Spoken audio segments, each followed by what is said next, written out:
Becoming paralyzed from the waist down is the end, haha. In line with her husband's cold words, my mother-in-law, Anne, also chimed in. To think you'd become disabled, it's a disgrace to the family. She confronted my beloved brother-in-law, Matthew, whom I had once adored, with these words. I am Lily, living with my husband, Josh. We both work, but Josh never helps with any household chores. I was constantly overwhelmed, juggling work and housework. On top of that, we live in an apartment, just a few minutes away from my in-laws' house, and Anne often called me over, causing further troubles. In essence, Anne only saw me as a maid, and burdened me with her personal care. At times, she even called me like a taxi substitute. I'm going shopping, give me a ride. She would say such things. Anne, who loved shopping, would go out here and there, buying things she liked. I couldn't help but wonder where the money was coming from. Since Anne didn't have a job, I assumed that my husband's brother, Matthew, who lived with us, was providing the money, but he never seemed to get involved. Anne always boasted about Matthew, saying, Matthew is such a kind and capable boy. I'm proud of him for graduating from a prestigious university and landing a job at a top-tier company. She would tell me such stories too. On the other hand, my husband, who is the second son, seemed to receive harsh treatment from Anne.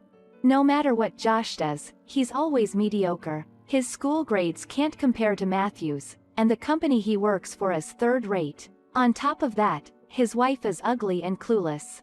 She always compared him to my Matthew. With my husband right there, hearing such things, he looked pained, and I felt anger towards Anne. It was true that my Matthew, unlike Anne, was gentle, had a good demeanor, and I couldn't help but wonder why Anne had such a mean personality. My husband was also working hard to earn Anne's approval, but her evaluation of him remained unchanged. Then an event occurred that completely transformed the situation between the two brothers. Matthew got into a car accident and became paralyzed from the waist down, leading to a life confined to a wheelchair. I thought Anne, who doted on my Matthew, would be shocked, but she surprised me with her cold attitude. Lily, you take care of Matthew. I'm old, so I can't do any caregiving. She burdened me with the care of my Matthew. While my Matthew wasn't completely bedridden, he couldn't move without a wheelchair, and it seemed challenging for him to handle the wheelchair alone. As I couldn't take care of my Matthew while working, I said to my husband, I can't do caregiving all by myself. In response, he coldly replied, I got it. We'll hire a helper, so stop complaining. He also adopted a cold attitude towards me. Furthermore, Anne even said, to think Matthew would become disabled, it's a disgrace to the family. She uttered such cruel words, and I was shocked by her sudden change in behavior. She used to boast about my Matthew all the time, but now she treated him as an annoyance. My husband joined in as well. No matter how prestigious the university you graduate from or how well you work for a top-tier company, if he become paralyzed from the waist down, it's all over. He said it as if mocking Matthew. From my husband's perspective, he might be happy to see my Matthew, who was always compared to him, fall from grace. However, Matthew didn't do anything wrong. He simply became paralyzed from the waist down due to an unforeseen accident. I felt as if my husband was rubbing his unpleasant side in my face, and it made me sad. I believed that Matthew was the one suffering the most, so I tried to take care of him in between work by visiting my in-laws' house. However, Anne didn't do anything herself and only made snide remarks. Lily, make sure you take care of Matthew properly, that's why you're a wife. She kept saying such sarcastic comments. I was getting angry at her words, but Matthew always expressed gratitude. Lily, I'm really grateful to you. Normally, it should be Mom and Josh taking care of me, not you. I'm sorry for causing trouble to someone like you. Although I was his sister-in-law, not a stranger, he didn't need to worry so much. But Anne's lack of empathy scared me. Lately, it seemed like she was taking care of my husband instead of Matthew. As expected, Josh is the most filial. A son who causes worry to his parents is the worst. I was amazed by her quick change of attitude. My husband, too, seemed happy to have gained Anne's approval.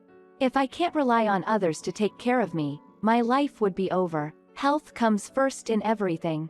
He spoke as if he had won. As for me, even if I wasn't approved by Anne, I used to love my husband when he was working hard, but now, I feel empty. I disliked their words, but more than that, I have been accumulating dissatisfaction towards Anne and husband who do nothing to take care of my Matthew. While I'm at work, a caregiver takes care of my Matthew, but on my days off, I spend the whole day taking care of him at my in-laws' house. I used to visit my in-laws' house after work on weekdays to check on my Matthew, and Anne noticed me and said, "Lily, you must be going through a lot. Just think of it as fate and do your best." She said it as if it were someone else's problem, and I almost lost my temper. Upon hearing Anne's words, Matthew said, "I'm sorry for my mother's rude remarks. I don't know why she has such a terrible personality. It's embarrassing as her son." He apologized, but it seemed like Matthew was more hurt by Anne's words than I was. Since my Matthew's accident, I've been busy and haven't had much time to talk to my husband, but suddenly, he brought up the topic of a trip. "How about going on a trip to Hawaii with us and Mom? I feel sorry for inconveniencing you, with your brother's care." He's suddenly talking about a trip, and it surprised me even more that it was to Hawaii. But the first thing that came to my mind was my Matthew, so I immediately refused. I can't leave my brother alone. I immediately rejected it. My husband seemed to anticipate my response. "We'll ask the caregiver to take care of him, so it'll be fine. Besides, you need a break sometimes, or you'll end up getting sick." He spoke words of concern for me, considering the fatigue and stress I had accumulated from work and taking care of Matthew. I wanted a change of scenery. I was grateful for my husband's unusual consideration, but I still couldn't fully accept the idea of leaving Matthew behind. The next day, when I went to take care of Matthew, I gathered my courage and brought up the topic of the trip. "I have a discussion about going on a trip with your mother and Josh. Are you going to be okay?" Matthew showed no signs of surprise or astonishment. "I'll be fine. I always rely on you for hospital visits and errands, so go and enjoy yourself once in a while." He responded without any surprise, even encouraging me to go on the trip. With his support, I made up my mind to go on the trip. "I might end up being worn out by your mother and Josh, even on the trip." I said it half-jokingly. Matthew seemed to understand and burst into laughter. After that, I agreed to the trip with my husband. My husband immediately ordered me to plan and set the itinerary for the trip, and insisted on confirming it with Anne. I disliked contacting Anne the most, but there was no choice. I confirmed Anne's preferences and made the travel plans accordingly. However, Anne kept changing the schedule, and each time, I had to coordinate with the travel agency, adding unnecessary work. Despite saying, I might end up being worn out, in front of my Matthew, I was already exhausted even before the trip started. We managed to finalize the schedule 2 weeks before the departure, but now I had to help Anne with her travel preparations, adding to my fatigue. In addition to taking care of Matthew, I had to act as a driver because Anne insisted on buying everything necessary for the trip. As I watched Anne buying things unrelated to the trip, I couldn't help but feel amazed. "What are you daydreaming about? Hurry up and carry the luggage." Anne started yelling. She even ordered me to pack the luggage into the travel bag. Being treated this way, I had initially planned to relax on my own once we arrived in Hawaii, but that plan turned out to be just a dream. On the day of departure, my husband loaded only his and Anne's luggage into the car. "You're responsible for taking care of your brother. Since it will also cost money for the trip, you'll be staying home after all." He said it with a smirk on his face. And Anne said, "Hiring a helper would cost money. You're always taking care of Matthew, so it's only fair that you stay home during times like this. Besides, it won't cost anything if I ask you," Anne said, laughing merrily, and I lost the energy to get angry. It seemed like their plan all along was to leave me behind, making me handle the troublesome tasks such as coordinating with the travel agency and making reservations, while they went on the trip by themselves. If I thought about it carefully, there was no way Anne, who saw me only as a maid, would take me on a trip to Hawaii. I had gotten carried away with the idea of going on the trip, and failed to see through Anne's and husband's scheme. I went to my in-laws' house as usual to take care of my Matthew. Wait, today was supposed to be the start of the trip. Matthew was surprised when I told him that Anne and husband had left me behind. I was the one who suggested the Hawaii trip. "Since you're always doing so much for Lily, I wanted her to have a change of pace by going to Hawaii or something. That's why I even paid for the travel expenses. In retrospect, I found it strange when my husband suddenly mentioned the Hawaii trip. But after hearing my Matthew's explanation, it all made sense. Matthew apologized, seeing the exasperated look on my face. "I'm sorry for making you feel bad, Lily," I replied with a wry smile. "It really does make you feel terrible, doesn't it?"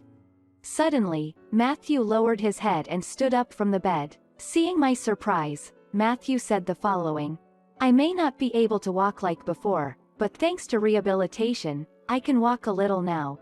He said it with a laugh. However, Matthew quickly turned serious and said, "From now on, I plan to live on my own. But before that, I want to get back at my mother and Josh. Will you join me, Lily?"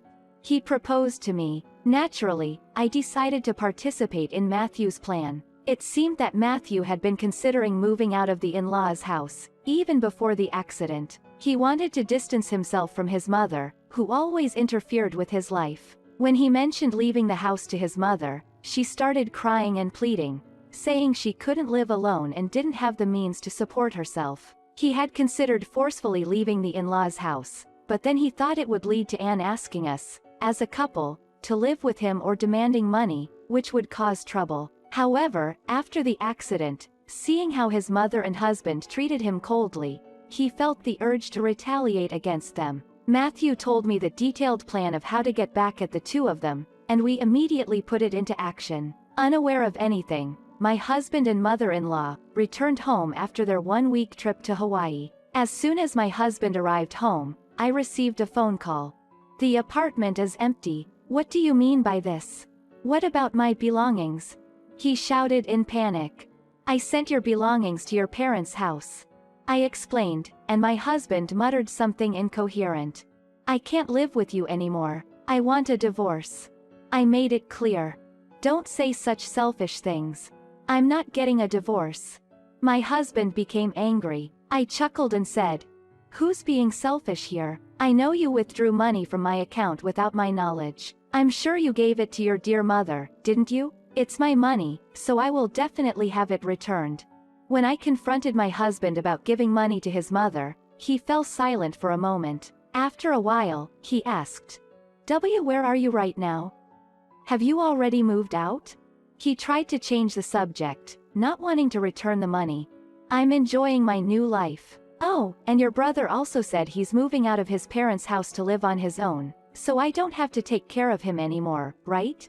Seemingly unable to grasp the unexpected turn of events, my husband fell silent. "I've sent the divorce papers along with your belongings to your parents' house. Sign them and submit them to the municipality. I don't want to have any more contact with you or your mother, so please submit them as soon as possible." I conveyed only the necessary information and ended the call. A few days later, my husband called me. "I submitted the divorce papers today. Thanks to you and your annoying brother with a disability, I can finally breathe easily." He made a sarcastic remark, so I responded, "You seem unaware, but your mother has a huge debt. Your brother informed me about it. Well, good luck repaying it together. Enjoy." I informed him of the truth and then hung up the phone, leaving my husband speechless. 1 month later, the lawyer I had hired to handle the repayment of the money my husband had taken from my account brought a letter from him. In the letter, my husband explained that he had used up all his savings to repay his mother's debt, and had even sold their family home, but it was still not enough. While I was relieved that my money was returned promptly, Anne's debt still remained, making it impossible for me to live with her. The letter also mentioned requests for reconciliation and getting back together. In the end, Anne went through bankruptcy proceedings, and my husband and her now live in a rundown apartment. However, in order to cover their living expenses, they continue to accumulate more debt, trapped in a never-ending cycle. Anne is still desperately trying to find out where Matthew went and even approached me, but I have no intention of telling her. Matthew, on the other hand, received compensation and disability pension from the accident, and rented a house in a distant place. He continues his rehabilitation while working remotely. As for myself, I started living alone, free from the interference of my husband and Anne, and I'm enjoying a peaceful life. The revenge plan Matthew and I devised against my husband and mother-in-law has worked out so well, and it brings me a sense of relief and satisfaction.